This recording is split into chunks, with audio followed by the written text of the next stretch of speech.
sudah selesai, pihak yang merasa mereka sudah menang mulai menunjukkan kekuatan untuk bersatu untuk merebut banyak daerah di Indonesia supaya bisa mendapat kemenangan-kemenangan selanjutnya.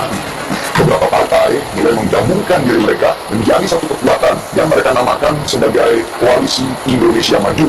Di sana ada Gerindra, ada Golkar, ada Demokrat, dan banyak lagi. Menyusul kemudian bergabung ada Nasdem, PKB, dan PKS.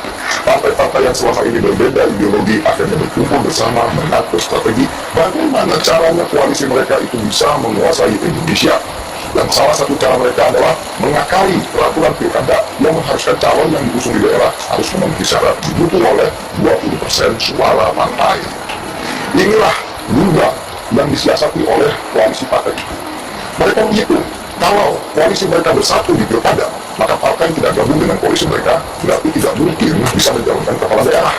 Dan itu berarti calon kepala daerah yang diusung oleh Koalisi Indonesia Maju itu hanya akan melawan kotak kosong. Terdapat ya, kalau strategi mereka ini berhasil, akan ada 150 kabupaten dan kota yang hanya ada kotak kosongnya. Jadi ngeri sekali rencana ini. Untuk apa sih sebenarnya rencana menguasai banyak daerah dengan mengakali peraturan pilkada ini?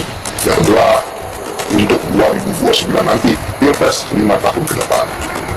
Tapi sepandai-pandainya manusia berencana, kalau Tuhan ingin berkehendak lain, manusia itu mau apa?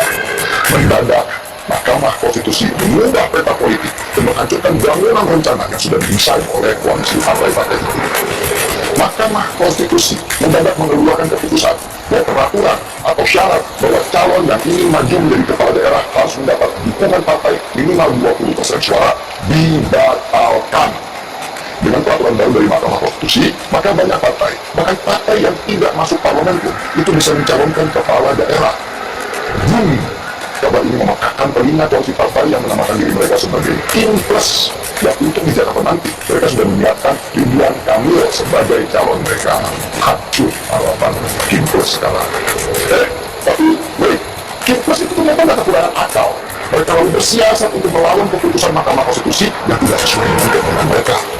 Koalisi partai ini pun besoknya itu langsung menggelar sidang untuk menggagalkan keputusan Mahkamah Konstitusi yang tidak berpihak kepada mereka.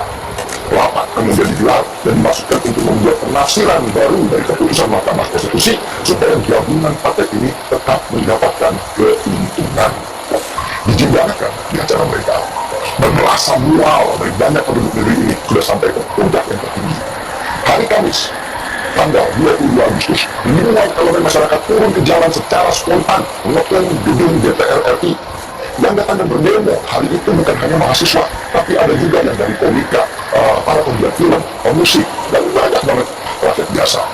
Elemen masyarakat ini yang sudah muak pada DPR mengawal keputusan Mahkamah Konstitusi yang ingin diubah oleh anggota DPR RI. Sejak pagi jam 9 sampai malam hari, berbondong-bondong masyarakat datang ke gedung DPR untuk memuntahkan semua rasa mual mereka. Memang langkah DPR untuk melawan keputusan Mahkamah Konstitusi ini sangat berbahaya buat Indonesia.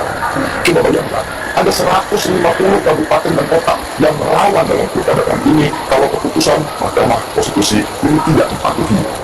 Jika terjadi perselisihan di 150 kabupaten dan kota itu dan Mahkamah Konstitusi tidak bisa menyelesaikan sengketa mereka karena dianggap pencalonan mereka itu ilegal karena tidak sesuai dengan keputusan hukum, itu